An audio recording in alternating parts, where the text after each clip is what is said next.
قدرت ہے نا کہ اللہ نے اس کو مٹی سے پیدا کیا اور ایک پودا جو ہرے رنگ کا تھا اس کے اوپر اس کو لگایا اور یہ اتنا بھاری تھا اور وہ زمین کے اوپر پڑا ہوا تھا، اور پھر یہ باہر سے گرین ہے، اندر سے یہ ریڈ ہے اور اس کے سیڈز بلیک کلر کے ہیں.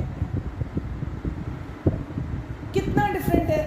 اور اسی طرح یعنی جو غور و فکر کرتے ہیں نا اللہ کی چیز، اللہ تعالیٰ نے جو نعمتیں دی ہیں نا وہ دنیا میں کائنات میں ساری چیزوں کو دیکھ کے وہ غور فکر کرتے ہیں اور اس میں سے اللہ کو سرچ کرتے ہیں. اللہ کو ہم نہیں دیکھ سکتے، کسی نے نہیں دیکھا ہوا، ہم اللہ کو کیسے پہچانتے ہیں؟ اللہ کے سائنس سے. سبحان اللہ، یہ اللہ نے بنایا ہے. اگر اللہ نے یہ بنایا تو اللہ خود کتنے پیارے ہوں گے، اللہ کتنے غلبے والے ہیں. اللہ الحکیم، العزیز، اللہ تعالیٰ نے اپنے کتنے نام اس صورتوں میں بتائے نا، اپنے ایٹریبیوٹس. تو اللہ تعالیٰ فرماتے ہیں کہ یہ ہدایت ہے ان لوگوں کے لیے، اور اللہ تعالیٰ فرماتے ہیں کہ یہ سب چیزیں کیوں دی ہیں اللہ نے؟ تاکہ تم شکر گزار بنو. یہ سب چیزیں اللہ نے کیوں دی ہیں؟ تاکہ تم لعلکم تشکرون، لعلکم تشکرون، تاکہ تم شکر گزار بن جاؤ. پھر اللہ سبحانہ وتعالیٰ نے بنی اسرائیل کا ذکر کیا کہ اللہ نے ایسی نعمتیں ان پر بھی کی تھی، لیکن انہوں نے نعمتوں کا کفر کیا تو کیا ہوا؟ ان کو پنش مل گئی. اس لیے ہمیں مسلمانوں کو، امت مسلمہ کو بنی اسرائیل کو اتنا زیادہ کیوں بتایا گیا؟ تاکہ کہیں ہم ویسی حرکتیں نہ کرنی شروع کر دیں، ہم اچھے بچے بن جائیں. ایسے ہی نا اللہ سبحانہ وتعالیٰ فرماتے ہیں کہ ہم نے آپ کو جو دین دیا ہے نا اس کو کیا کہتے ہیں؟ جو رولز اینڈ ریگولیشن دیے ہیں، شریعت کہتے ہیں اسے. جو دین، جو رولز اینڈ ریگولیشن دیا اللہ نے اس کو کیا کہتے ہیں؟ شریعت. اللہ نے جو دین دیا ہے، جو رولز اینڈ ریگولیشن ہمیں دیے ہیں زندگی گزارنے کے، جو دنیا اور آخرت کی بھلائی کے بارے میں ہمیں گائیڈ کرتے ہیں، وہ کیا ہے؟ شریعت. وہ سارے لاز، وہ ساری رولز ریگولیشن، وہ کیا ہے؟ شریعت. اچھا، اس میں کیا کیا شامل ہیں؟ یہ قرآن پاک اور رسول اللہ صلی اللہ علیہ وسلم کی سنت، حدیث، یہ سب چیزیں شامل ہیں جس سے ہمیں ہماری زندگی گزارنے کا پتہ چلتا ہے. اللہ تعالیٰ فرماتے ہیں بس اسی پہ آپ نے رہنا ہے، اس سے بھٹکنا نہیں ہے، اس کو فالو کرنا ہے، اس کو امپلیمنٹ کرنا ہے اپنی لائف میں، تو آپ کامیاب ہو جائیں گے. اگر آپ اس کی باؤنڈری سے باہر نکلتے ہیں نا تو آؤٹ ہو جائیں گے، تو آپ لوزر ہو جائیں گے. تو آپ نے ونرز ہونے، یس. کامیاب ہونے، یس. سکسیزفل بننے، یس. انشاءاللہ. تو پھر کیا کرنا ہے؟ دین پر چلنا ہے. ٹھیک ہے، ثابت قدمی سے انشاءاللہ دین پر چلنا ہے. پھر اللہ سبحانہ تعالیٰ نے فرمایا کہ جو لوگ اپنے نفس کی خواہش کو مانتے رہتے ہیں نا اور وہ اللہ تعالیٰ کی دی ہوئی تعلیم کی پیروی نہیں کرتے، فالو نہیں کر رہے ہوتے، اللہ پھر ان کے دل پہ مہر لگا دیتے ہیں. یعنی جو برائی کے راستے پہ چلنا چاہتا ہے نا اپنی ول سے، اپنے نفس کی خواہش کی وجہ سے، پھر اللہ کہتے ہیں ٹھیک ہے جاؤ، برائی کے راستے پہ جانا ہے تو جاتے جاؤ. پھر اللہ تعالیٰ اس کو کھلی چھوٹ دے دیتے ہیں کہ ٹھیک ہے، ڈھیل دے دی، جاؤ. جو نیکی کے راستے پہ جاتا ہے اللہ اسے نیکیوں کی توفیق دے دیتے ہیں. تو یہ اب ہماری مرضی ہے کہ ہم نے کس راستے پر جانا ہے. اللہ سبحانہ تعالیٰ فرماتے ہیں کہ یہ واضح آیات ہیں جس میں ہم نے آپ کے لیے دونوں راستے واضح کر دیے ہیں. پھر اللہ تعالیٰ نے فرمایا کہ آسمان اور زمین کی بادشاہت کس کی ہے؟ اللہ تعالیٰ ہے. اللہ تعالیٰ المالک ہے. وَلِلَّهِ مُلْكُ السَّمَاوَاتِ وَالْأَرْضِ. زمین آسمان کی بادشاہت کس کی ہے؟ زمین میں ویسے اللہ تعالیٰ یہ چھوٹے چھوٹے بادشاہ بنا دیتے ہیں، جو کوئی بنا پھرتا ہے نا ہر ملک کا بادشاہ یا کچھ بھی، لیکن بادشاہ کون ہے؟ اللہ تعالیٰ. اللہ تعالیٰ فرماتے ہیں کہ ہر امت کو جب لایا جائے گا نا تو ان کی جو بک ہے نا یہاں سے جو لکھی جا رہی ہے، ریکارڈ جس پہ لکھا جا رہا ہے، وہ پھر ان کے سامنے لائی جائے گی اور پھر وہ نامہ اعمال خود بتائے گا انہیں کہ اب اس کا کیا انجام ہونا ہے. جس کا نامہ اعمال نیکیوں سے بھرا ہوگا نا وہ اس دن خوش ہو جائے گا، وہ اس دن بہت پیسفل اس میں ہوگا، یعنی وہ بالکل گھبرائے گا نہیں، نہ اس پہ کوئی خوف ہوگا، نہ کوئی غم ہوگا، نہ وہ پریشان ہوگا، نہ وہ ڈرے گا، کیونکہ اسے پتہ ہوگا میں نے نیکیاں کی، میرے نامہ اعمال میں نیکیاں بھری پڑی ہیں اور میں نے جنت میں چلے جانا ہے. وہ اللہ تعالیٰ کی رحمت مانگتا رہتا ہے، دنیا میں دعائیں کرتا رہتا ہے کہ اللہ سبحانہ وتعالیٰ مجھے جنت میں داخل کرنا، مجھے آگ کے عذاب سے بچا لینا، یا اللہ مجھے نیکی کی توفیق دینا. آپ مانگتے ہیں اللہ سے دعا، اللہ تعالیٰ مجھے نیکی کی توفیق دینا، مجھے برائی سے دور رکھنا. یہ دعا بہت زیادہ مانگا کریں، ٹھیک ہے بیٹا؟ کیا دعا مانگنی بار بار؟ یا اللہ مجھے نیکی کی توفیق دینا، مجھے برائی سے دور کر دینا. ٹھیک ہے، اللہ تعالیٰ سے یہ دعا کرتے رہنا ہے. اللہ سبحانہ و تعالیٰ ہی تمام جہانوں کا مالک ہے. پھر اللہ سبحانہ و تعالیٰ نے فرمایا کہ جو لوگ برائیاں کرتے ہیں نا اور جو رسولوں کا مذاق اڑاتے ہیں، اس دن وہ لوگ اب سنجیدہ ہو جائیں. حالانکہ دنیا میں ہمیں سنجیدگی سے اللہ کے دین پر چلنا ہے اور دوسروں کا مذاق نہیں اڑانا. جو آپ کو نیک بات بتاتے ہیں نا، جو آپ کو نیکی کا حکم دیتا ہے، اس کی بات ماننی ہے، اس کا مذاق نہیں اڑانا. ٹھیک ہے، کئی بار ایسا ہوتا ہے نا، دوستوں کو کہتے ہیں چلو آؤ یار اب نماز کا وقت ہو گیا، نماز پڑھنے چلیں، تو وہ دوسرے دوست مذاق اڑانا شروع کرتے ہیں. مذاق نہیں اڑانا، اسے کہنا ہے کہ اچھا ہوا آپ نے مجھے یاد کرا دیا، چلو آؤ مل کے چلتے ہیں. میں تو اپنے کام میں ہی بزی تھا، یا میں اپنے کام میں ہی مصروف ہو گئی تھی، مجھے تو بھول گیا تھا، میں نے تو ابھی تک شام کے اذکار نہیں کیے. اچھا کہ آپ نے مجھے یاد کرا دیا. اور یاد کرانے کی کوشش کرنی ہے ایک دوسرے کو. پتہ ہے کیوں؟ کیونکہ جو ایک دوسرے کو یاد کراتا ہے نا، اس کو اپنا بھی ثواب ملتا ہے اور اس کا بھی ملتا ہے. کسی کے ثواب میں کمی نہیں آتی. یعنی فرض کریں کہ میں نے حسن کو یاد کرایا کہ حسن آپ نے صبح کے اذکار کرنے ہیں لازمی، تو وہ حسن صبح کے اذکار کر لیتے ہیں، تو مجھے اپنے صبح کے اذکار کرنے کا بھی ثواب ملے گا، ان کا بھی ملے گا، میرے پاس ڈبل ثواب ہو جائے گا، اور حسن کا اپنا ہی رہے گا.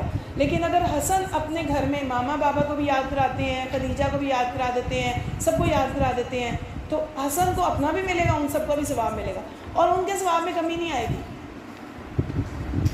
ٹھیک ہے، تو اللہ سبحانہ و تعالیٰ کتنے مہربان ہیں نا ہم سب پہ. الحمدللہ اللہ تعالیٰ بہت پیار کرتے ہیں انسانوں کو، اسی لیے اللہ اتنا ریوارڈ دیتے ہیں. الحمدللہ ہمارا پارہ نمبر 25 کمپلیٹ ہوا. پارہ نمبر 26 میں سورہ الاحقاف، یہ میں نے لکھی ہے سورہ احقاف. سورہ احقاف بھی مکی صورت ہے، اس میں 35 آیات ہیں، 35 آیات ہیں اور 4 رکوع ہیں. یہ بھی حامیم سے شروع ہونے والی صورت ہے. ٹھیک ہے، اللہ تعالیٰ نے پھر اس میں یہی فرمایا حامیم تنزیل الکتاب من اللہ العزیز الحکیم. اللہ تعالیٰ فرماتے ہیں یہ جو کتاب ہے نا، یہ اس کا نازل کرنا اللہ کی طرف سے ہے، اور اللہ العزیز الحکیم ہے. اللہ سب پہ غالب ہے. سب پہ غالب کون ہوتا ہے؟ جس کا غلبہ سب پہ ہو، جو سب سے زیادہ وزڈم والا ہے، جو سب کا بادشاہ ہے، سب کا مالک ہے. اللہ سبحانہ و تعالیٰ فرماتے ہیں کہ ہم نے زمین اور آسمان کو پیدا کیا، اور جو لوگ منہ موڑتے ہیں نا، جو کفر کرتے ہیں اور اللہ سبحانہ و تعالیٰ پر ایمان نہیں لاتے اور اللہ کے سوا کسی اور کو پکارتے ہیں، اللہ تعالیٰ فرماتے ہیں کہ زمین آسمان میں وہ بتائیں ذرا کسی اور کا کوئی حصہ ہے؟ زمین آسمان کی بادشاہت میں کوئی اور ہے؟ ان سے پوچھیں ذرا جو منہ موڑتے ہیں، ان سے پوچھیں ذرا یہ جو انکار کرتے ہیں. کسی کا بھی کوئی حصہ نہیں اللہ کی بادشاہت میں. اللہ ایک ہے، صرف ایک اللہ کی بادشاہت ہے. صرف ایک اللہ نے ہی یہ کائنات بنائی ہے، اس میں کسی کی کوئی مدد نہیں لی. اللہ ہی نے یہ کتاب اتاری ہے، اللہ نے ہی فرشتے بنائے ہیں، انسان بنائے ہیں، جن بنائے ہیں، جاندار بنائے ہیں، تمام نباتات بنائی ہیں. زمین آسمان کے درمیان جتنی چیزیں ہیں، ہم تو اس جہان کو دیکھتے ہیں نا، ہم نے تو شاید پورا دنیا بھی نہیں گھوم کے دیکھی ہوئی. اللہ رب العالمین ہے، تمام جہانوں کے رب ہے.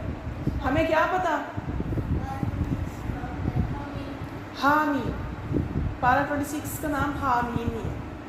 ٹھیک ہے، تو اللہ سبحانہ تعالیٰ فرماتے ہیں کہ زمین آسمان کا اور تمام جہانوں کا رب اللہ ہے. ہمیں تو اس جہان کے پار پتہ ہی نہیں ہے، اور بھی جہان ہے، ہمیں نہیں پتہ نا اس آسمان کے اوپر کیا ہے، اس زمین کے نیچے کیا ہے. یہ سب علم کس کے پاس ہے؟ اللہ کے پاس. ہم تو اس دروازے کے بھی اس پار نہیں دیکھ سکتے، اس دیوار کے اس پار کیا ہو رہا ہے ہم نہیں دیکھ سکتے. اللہ ایسا دیکھنے والے، ایسا سننے والے ہیں کہ اللہ کو سب پتہ ہے، اللہ سب جانتے ہیں. اللہ تعالیٰ فرماتے ہیں کہ جب ان کے اوپر آیات پڑھ کے سنائی جاتی تھی نا، تو یہ کہتے تھے یہ تو جادو ہے. جس دور میں بھی، جس قوم میں بھی کوئی رسول آئے نا، تو جو اللہ کا پیغام پڑھ کے سناتے تھے نا، وہ کہتے تھے یہ تو جادو ہے. اللہ تعالیٰ فرماتے ہیں ان کو کہہ دیں کہ یہ جادو نہیں ہے، یہ اللہ تعالیٰ اپنے رسولوں کی طرف فرشتوں کو بھیج کے پیغام بھیجتے ہیں، وہی کرتے ہیں۔ کیا کرتے ہیں؟ وہی بھیجتے ہیں۔ یہ اللہ کی کتاب ہے، اللہ کے الفاظ ہوتے ہیں، اللہ کا حکم ہوتا ہے کہ اللہ اپنے انسانوں کو چاہتے ہیں کہ آپ اس رستے پہ چلو، سیدھے رستے پہ چلو۔ تو اللہ سبحانہ و تعالیٰ جب چاہتے ہیں نا کہ آپ کے ساتھ بھلائی ہو، آپ آگ سے بچ جاؤ، آپ جنت میں چلے جاؤ، تو اللہ تعالیٰ ان کو قرآن کی طرف لگا دیتے ہیں، اللہ تعالیٰ ان کو اپنے الفاظ کی طرف لگا دیتے ہیں کہ وہ پڑھ لیں، ان کو پتہ چل جائے کہ what is right and what is wrong, کس طرف جانا ہے ہمیں۔ تو وہ جو ایمان والے ہوتے ہیں، جو اچھے بچے ہوتے ہیں، وہ سیدھے راستے پہ چل پڑتے ہیں، وہ اللہ کی بات مان لیتے ہیں۔ تو اچھے لوگ کون ہوتے ہیں؟ جو اللہ کی بات مان لیتے ہیں، ٹھیک ہے۔ اللہ تعالیٰ فرماتے ہیں کہ اس کتاب کو نا اللہ نے عربی زبان میں نازل کیا تاکہ جن لوگوں نے اپنے اوپر ظلم کیا نا، ان کو یہ جو بھی اس میں ڈرایا گیا ہے نا اور جو خوشخبریاں دی گئی ہیں وہ سب پتہ چل جائے۔ اللہ نے عربی زبان میں قرآن کو نازل کیا کیونکہ مکہ والوں کی زبان عربی تھی اور رسول اللہ صلی اللہ علیہ وسلم ادھر ہی آئے تھے نا، تاکہ وہاں کے لوگ شرک میں پڑے ہوئے تھے اور ان کو پتہ چل جائے کہ قرآن میں اللہ نے کیا فرمایا۔ اللہ سبحانہ و تعالیٰ فرماتے ہیں کہ جو لوگ اپنے رب کے رستے پہ ثابت قدم رہے، ان پر نہ کوئی خوف ہوگا نہ کوئی غم ہوگا۔ قالوا ربنا اللہ ثم استقاموا فلا خوف علیہم ولا هم یحزنون، ان کے اوپر نہ کوئی خوف ہوگا نہ ان کو کوئی غم ہوگا، ٹھیک ہے۔ اللہ تعالیٰ فرماتے ہیں کہ اب ہم نے انسان کو پیدا کیا تو ان کو اپنے ماں باپ کی اطاعت کرنے کا حکم دے دیا۔ انسان کو پیدا کیا کہ اپنے والدین کے ساتھ حسن سلوک کرو، کیونکہ ماں کے لیے اللہ تعالیٰ نے زیادہ حصہ رکھا۔ رسول اللہ صلی اللہ علیہ وسلم نے فرمایا کہ ماں کو 3 حق رکھے، پہلے 3 حق۔ اور کیونکہ زیادہ تکلیف جو ہے اولاد کی وہ ماں اٹھاتی ہے، تو اللہ تعالیٰ نے اس لیے ماں کے لیے زیادہ تلقین کی، لیکن باپ کو بھی جنت کا دروازہ کہا گیا کہ باپ کی رضا میں رب کی رضا ہے۔ اگر آپ باپ کو راضی رکھیں گے، والد کی عزت کریں گے، احترام کریں گے، تو پھر اللہ آپ سے راضی ہو جائیں گے۔ تو اس لیے ماں اور باپ دونوں، والدین کے ساتھ حسن سلوک کا کہا گیا کہ اگر آپ ان دونوں میں سے کسی کو بھی بڑھاپے میں پائیں تو آپ ان کی خدمت کر کے جنت میں داخل ہو جائیں۔ یعنی ان کے ساتھ ایک انسان ساری عبادات کرتا ہے، متقیوں میں سے ہے، ایمان والا ہے، قرآن پڑھتا ہے، نمازیں پڑھتا ہے، لیکن وہ ماں باپ سے بدسلوکی کرتا ہے، تو آپ کا کیا خیال ہے؟ وہ جنت میں چلا جائے گا؟ ماں باپ کے ساتھ حسن سلوک اللہ تعالیٰ نے قرآن میں بار بار فرمایا کہ وَبِالْوَالِدَيْنِ إِحْسَانًا۔ اللہ تعالیٰ نے اپنی عبادت کے بعد قرآن میں جہاں حکم دیا نا کہ میری عبادت کرو، میرے ساتھ کسی کو شریک نہ ٹھہراؤ، فوراً کہا وَبِالْوَالِدَيْنِ إِحْسَانًا کہ والدین کے ساتھ حسن سلوک کرو۔ ان کے ساتھ حسن سلوک یہ بھی ہے کہ ان کی خدمت کریں، ان کے ساتھ حسن سلوک یہ بھی ہے کہ ان کی مدد کریں، ان کے ساتھ حسن سلوک یہ بھی ہے ان کے ساتھ اچھے طریقے سے پیش آئیں، ٹھیک ہے۔ ان کے ساتھ حسن سلوک یہ بھی ہے کہ آپ ان کے ساتھ اچھی بات بولیں، نرمی والی پیاری بات بولیں، ان کے ساتھ آرگیو نہ کریں، ان کی بات مانیں، اطاعت کریں، اور ان کے ساتھ حسن سلوک کرتے رہیں۔ چاہے آپ بوڑھے ہو جائیں، آپ کے والدین بھی بوڑھے ہوں، آپ جتنے مرضی بڑے ہو جائیں، والدین کے ساتھ حسن سلوک کریں، کبھی والدین کے سامنے اونچی نہ بولیں، کبھی والدین کے ساتھ برائی نہ کریں۔ اللہ سبحانہ تعالیٰ فرماتے ہیں کہ 40 سال کی عمر کو پہنچ کر یہ دعا فرمائی تھی کہ رب اعوذنی ان اشکر نعمتک التی انعمت علی وعلی والدی وان اعمل صالحا ترضاہ واصلح لی فی ذریتی انی تبت الیک وانی من المسلمین۔ اللہ تعالیٰ سے ہم نے دعا کی، اے میرے رب مجھے توفیق دے کہ میں تیری اس نعمت کا شکر ادا کروں جو تو نے مجھ پر اور میرے والدین پر انعام فرمائی۔ کیا نعمت اسلام، ایمان۔ اللہ ہم تیری اس نعمت کا شکر ادا کرتے ہیں جو آپ نے ہم پر اور ہمارے والدین پر فرمائی۔ پھر کہ یہ کہ میں ایسے نیک عمل کروں جس سے تو راضی ہو جائے. اللہ ہمیں توفیق دے کہ ہم ایسے نیک عمل کریں کہ تو ہم سے راضی ہو جائے, اور میرے لیے میری اولاد کی بھی اصلاح کر دے, اور ہم تجھ سے توبہ کرتے ہیں یا اللہ ہم نے تجھ سے توبہ کی اور ہم مسلمانوں میں سے ہیں, ہم فرما بردار ہیں. مسلمان کون ہوتا ہے؟ فرما بردار ہوتا ہے. اور اللہ تعالیٰ فرماتے ہیں کہ یہی ایسے لوگ ہیں کہ جن سے ہم اچھے عمل قبول کرتے ہیں. اچھا اعمال تو نیک کرنے ہیں, نیک اعمال تو کرنے ہیں, یہ تو طے ہے. اعمال کی قبولیت کے لیے بھی دعا کرنی ہے, جیسے حضرت ابراہیم علیہ السلام نے کی تھی. ہاں, جب بھی کوئی نیک عمل کرے تو کیا کرنا ہے؟ قبولیت کے لیے دعا کرنی ہے. کیا دعا کرنی ہے؟ ربنا تقبل منا انک انت السمیع العلیم. تو دعا کرنی ہے, ٹھیک ہے. جب بھی کوئی نیک عمل کرے فوراً کیا کرنا ہے؟ دعا کرنا ہے کہ یا اللہ اس نیک عمل اس کو قبول کر لے. کیونکہ قیامت کے دن اللہ تعالیٰ کے پاس ایک ایسا آدمی بھی آئے گا کہ جس کی نیکیاں بہت زیادہ ہوں گی, لیکن اللہ تعالیٰ ان کو نا جیسے کوئی راکھ کو اڑا دیتا ہے نا ہوا میں, ایسے اڑا دیں گے. کیونکہ اس نے کسی کے ساتھ زیادتی کی ہوگی, کسی سے جھوٹ بولا ہوگا, کوئی اس نے خیانت کی ہوگی, ماں باپ کے ساتھ بدسلوکی کی, کوئی نہ کوئی اس نے غلط کام کیے ہوں گے کہ اس کی ساری عبادتیں سب کچھ اللہ تعالیٰ ہوا میں اڑا دے. اس لیے جب بھی نیک عمل کرنا ہے تو قبولیت کی دعا کرنی ہے, یا اللہ قبول فرما لے. روزے رکھے ہیں نا, اللہ سے دعا کریں یا اللہ ہمارے روزے, ہمارے قیام اللیل, ہماری عبادتیں, نمازیں, تلاوتیں, ذکر تو قبول کر دے. یا اللہ یہ ہمارے منہ پہ نہ مار دینا, ہمیں ہمارے یہ اپنے رستے میں یہ اپنی رضا کے لیے قبول کر لیجیے گا.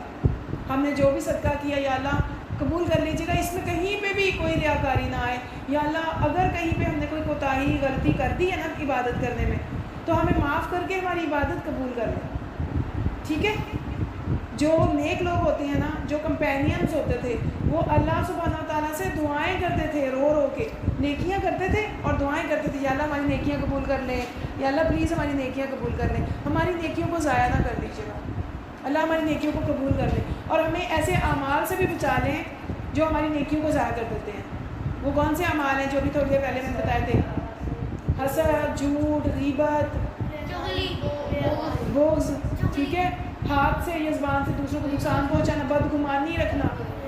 بدگمانی کیا رکھنا کہ یہ کلاس سے اٹھ کے چلا گیا نا, یہ دیکھو اس کو پڑھنا ہی نہیں. ہو سکتا ہے اسے ضروری کام ہو سکتا ہے اس نے باتھ روم جانا ہو سکتا ہے اس کے ٹیوٹر نے آنا ہو, ٹھیک ہے.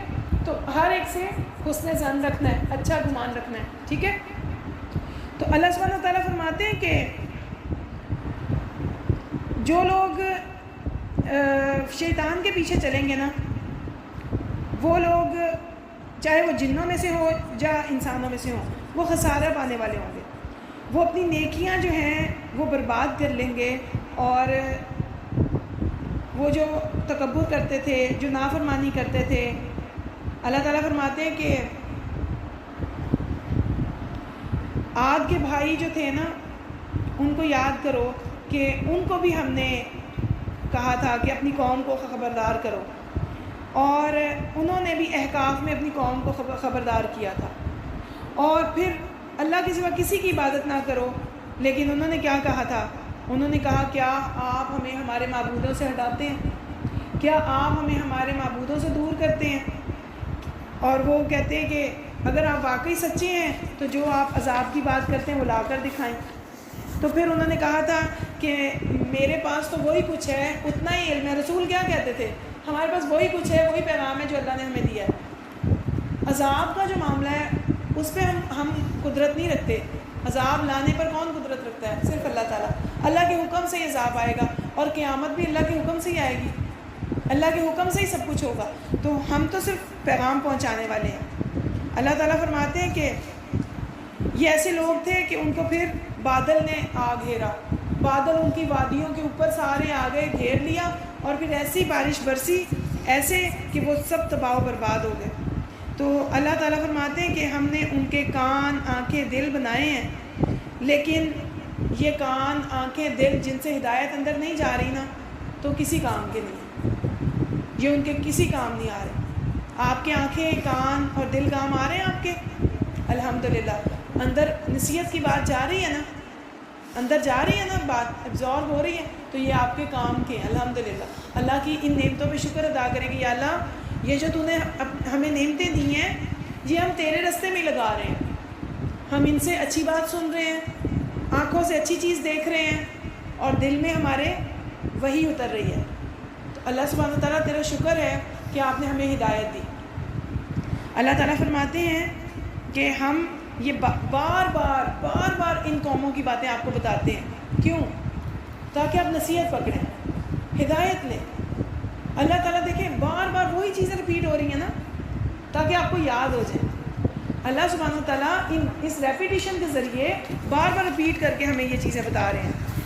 تو اللہ سبحانہ و تعالیٰ نے فرمایا کہ اسی طرح جیسے ہم نے ہر قوم کے اوپر نا موسیٰ علیہ السلام پہ بھی کتاب بھیجی تھی اور نبی صلی اللہ علیہ وسلم کو بھی اللہ تعالیٰ نے کتاب دی. تو اللہ تعالیٰ فرماتے ہیں کہ ہم نے اس لیے تاکہ آپ اس کتاب کے ذریعے لوگوں کو اللہ کی طرف دعوت دیں اور لوگ ایمان لے آئیں، اللہ کی طرف آ جائیں، برے راستے سے ہٹ جائیں، اور ڈے آف ججمنٹ کو یاد رکھیں. ڈے آف ججمنٹ میں کیا ہونا ہے؟ تو جو اللہ کی باتوں کو یاد رکھے گا وہ اس ڈے آف ججمنٹ میں سرخرو ہو جائے گا، اور جو ان باتوں سے انکار کرے گا، جھٹلائے گا، رسولوں کا مذاق اڑائے گا، وہ اس دن پریشان ہوگا، کیونکہ اس کی بک آف ڈیڈز برائیوں سے بھری ہوگی، اچھائیاں ہوں گی نہیں اس میں. کیونکہ ہر عمل ایمان کے بعد قبول ہوگا نا. پہلی بات ایمان لانا ہے، شرک کو چھوڑنا ہے. اللہ تعالیٰ فرماتے ہیں کہ اگر یہ توبہ کر لیں، میری طرف آ جائیں تو انہیں معاف کر دوں گا. پھر اللہ تعالیٰ فرماتے ہیں کہ جو رسولوں کی بات پہ نہیں آتے تھے نا تو رسول ظاہر ہے پریشان ہوتے تھے نا. آپ بھی دیکھیں جب آپ لوگوں کو کہتے ہیں نا کہ آپ آؤ اچھے راستے پہ آ جاؤ، آپ کی بات کوئی نہ مانے، آپ کو پریشانی ہوگی نا، برا لگے گا نا. جو برائی کریں گے لوگ، آپ ان کو دیکھ کے آپ کو لگے گا کہ یہ کیوں برا کریں. تو رسولوں کو اللہ تعالیٰ نے فرمایا آپ صبر کریں اور اللہ کے راستے پہ جمے رہیں، اللہ کا راستہ چھوڑیں نہ، ثابت قدمی سے کام لیں، پختہ ارادے سے رہیں. اللہ تعالیٰ فرماتے ہیں کہ آپ کے ذمہ پیغام پہنچا دینا. اس کے بعد اب اللہ کے ذمہ ہے. اللہ تعالیٰ انکار کرنے والوں کو خود دیکھ لے گا. الحمدللہ ہماری سورہ کمپلیٹ ہوئی، الاحقاف کمپلیٹ ہوئی، اور ہماری تمام حامیم صورتیں یہاں کمپلیٹ ہوتی ہیں. پارہ نمبر 26 ہی ہے. سورہ محمد سے انشاءاللہ ہم شروع کریں گے کل، اور پھر ہم انشاءاللہ دیکھیں گے اگلی سورہ کو. اللہ سبحانہ تعالیٰ سے دعا ہے کہ اللہ تعالیٰ ہم سب کو عمل کی توفیق دیں اور آپ کو اپنے کام کا بنا لیں، دین پر چلائیں، ثابت قدمی دیں، اور اپنے پیرنٹس کی، اپنے والدین کی آنکھوں کی ٹھنڈک بنائے، آپ کو صدقہ جاریہ بنائیں. آمین یا رب العالمین. سبحانک اللہم و بحمدک، نشہد ان لا الہ الا انت، نستغفرک و نتوب الیک. السلام علیکم ورحمۃ اللہ وبرکاتہ.